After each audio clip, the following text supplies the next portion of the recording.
Welcome to Strategies for a Successful Interview, one of the online workshops brought to you by the Office of Career Services. Today, we'll talk about the steps you can take to ensure that your interview is successful. First, we'll discuss ways to effectively prepare for your interview.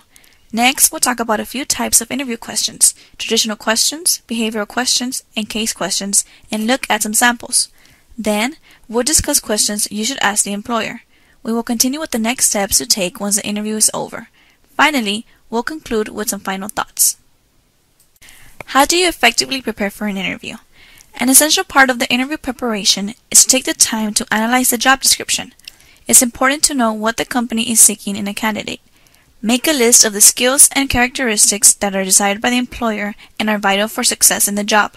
Create a second list of your assets and match them to the job requirements. Review your list and the job requirements prior to the interview so you're ready to share them during the interview. In addition, it is vital to research the company you're interviewing with. Check the employer's website and read any literature you may have picked up at events so that you're familiar with and up to date on recent information about the organization. Then, prepare some questions to ask the employer to better understand whether the position is a good fit for you and to underscore your interest in the job. It's not only important to know the employer, but it's also crucial that you know yourself. You need to be able to articulate to the employer what your relevant skills and experiences are and why they make you a good fit for the position. You should also be familiar with and prepared to discuss everything on your resume. Employers and organizations are interested in knowing what extracurricular activities, concentration, and work experiences you've chosen to put your time and energy into and why. Finally, practice interview techniques and answering questions with roommates, friends, family, tutors, and counselors. They can help check to make sure you're making eye contact, that your explanations are clear, and that you're effectively connecting with your experiences to the questions you're asked.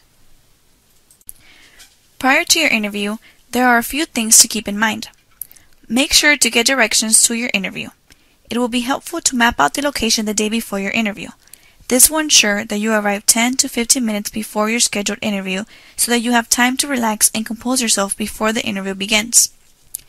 Pick out your interview outfit the day before. Make sure to dress appropriately. A well-groomed professional appearance is essential. Both men and women should generally plan to wear a fairly conservative suit in a conservative color. In some creative fields, you may have more leeway in terms of formal versus casual attire, but it's always best to err on the conservative side. Avoid wild ties, attention-grabbing jewelry, strong scent, and gum. Also, it's important to have a good attitude and stay positive. If you project enthusiasm, confidence, and a positive attitude, the employer will sense that you have the ability to be successful in their organization. Remember, people tend to hire people they like. Make sure you have a 30-second elevator speech ready that highlights your job history and accomplishments as well as what you are looking for in your career. The day before your interview, review your resume to make sure it highlights your skills and accomplishments as they relate to the position you are applying for. It is a good idea to call whoever scheduled your interview to confirm the day and time. This will show that you are organized and respect the interviewer's time. Finally, make sure to go to bed early. It's crucial to get a good night's rest and always get an early start. Now let's look at some typical types of interview questions. The first type is commonly called traditional interview questions.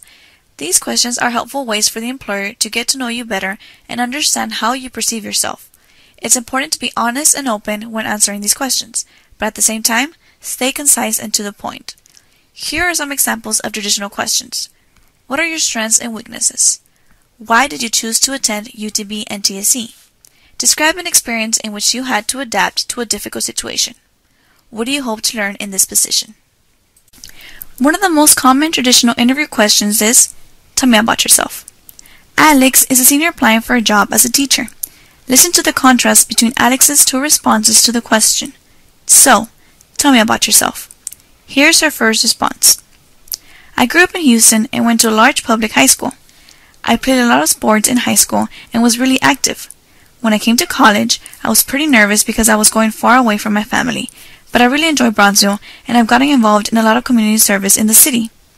I decided to become a history concentrator and I really love it. Alex has provided a lot of background information that's dated and not relevant to the position she's applying for. The interviewer may feel confused by this answer because it lacks focus and doesn't relate to the position. Here's Alex's second response to the question, tell me about yourself. Well, I'm currently a senior at UTB NTSC. Ever since I started tutoring with Learning Enrichment, I have become passionate about education and really love the opportunity to communicate with and mentor students. I know that I would like to continue working with students in my career, which is why I'm applying to be a teacher.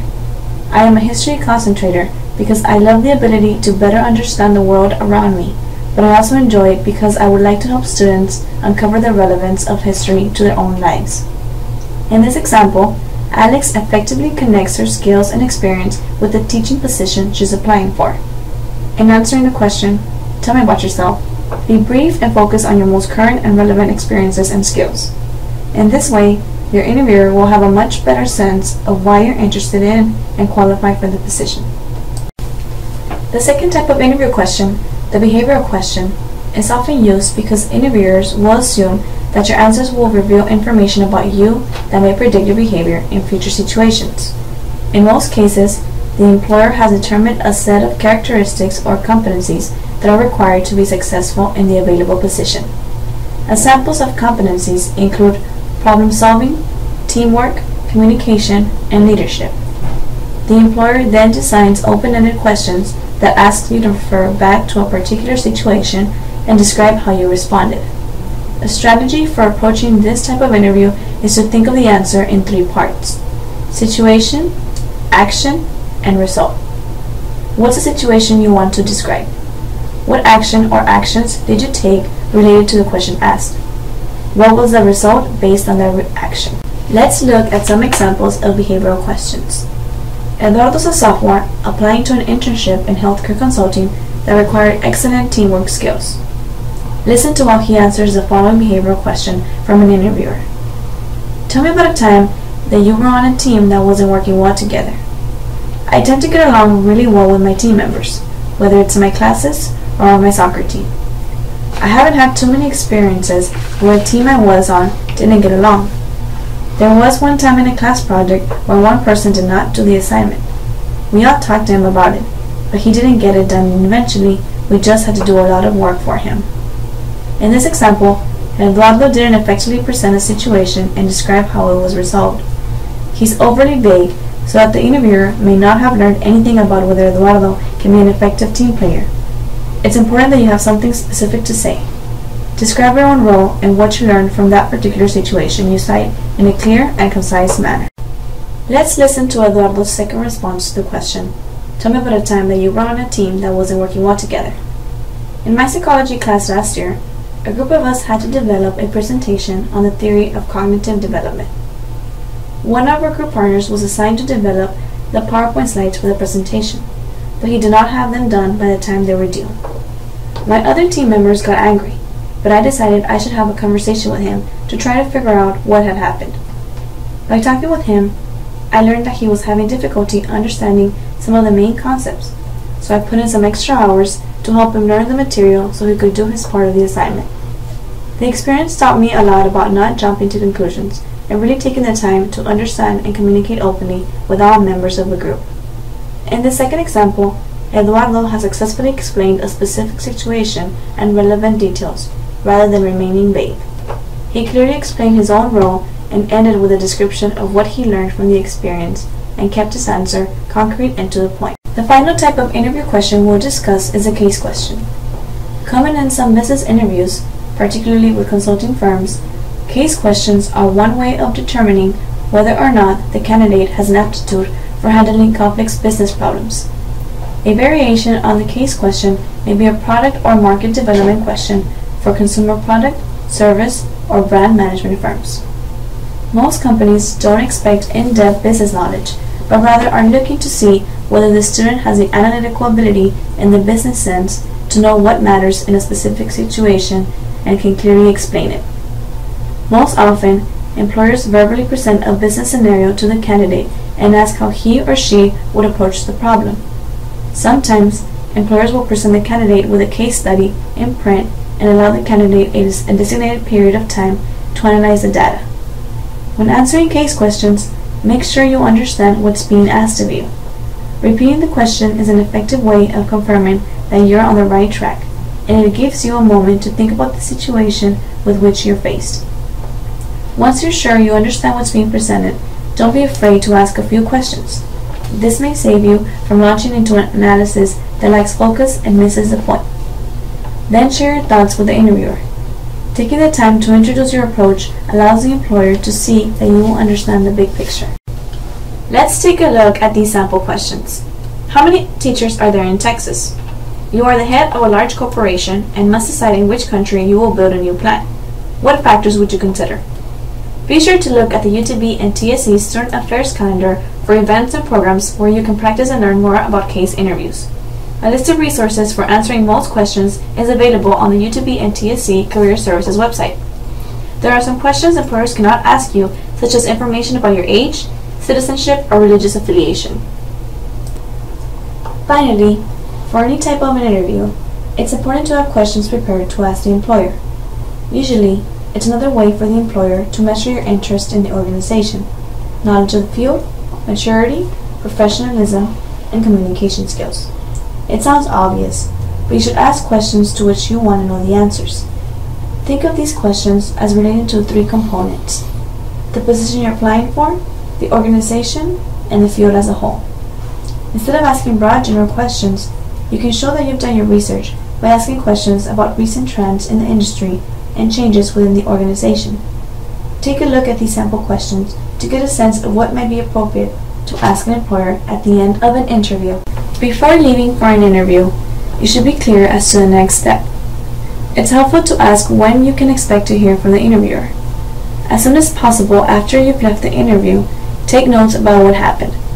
This information will be important if you're invited back for a second interview.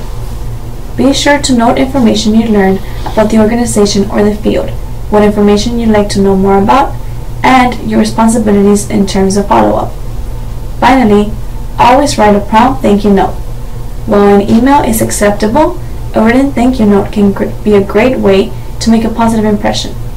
You should express your appreciation, reconfirm your interest in the job, underline how your background and skills would fulfill the responsibilities of the position, and demonstrate you are an active listener by sharing further thoughts about a topic discussed during the interview. On a final note, remember to never have an emotional attachment to the job.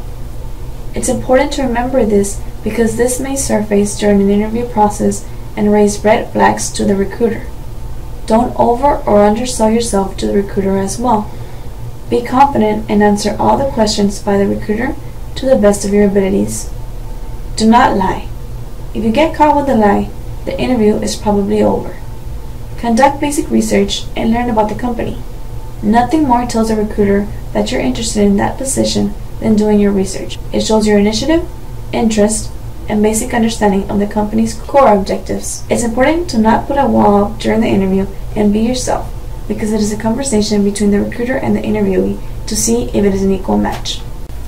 For additional help preparing for an interview, attend one of our interview workshops, visit us at the Student Services Building Monday through Friday from 8 a.m. to 5 p.m. to pick up our guide to interviewing, call or go online to schedule an appointment with a career coach, or like us on Facebook at UTB Career Services. Also, be sure to check out the many resources on the website. We hope you enjoy this online workshop and appreciate the feedback. Thank you for your time, and remember, change comes in degrees.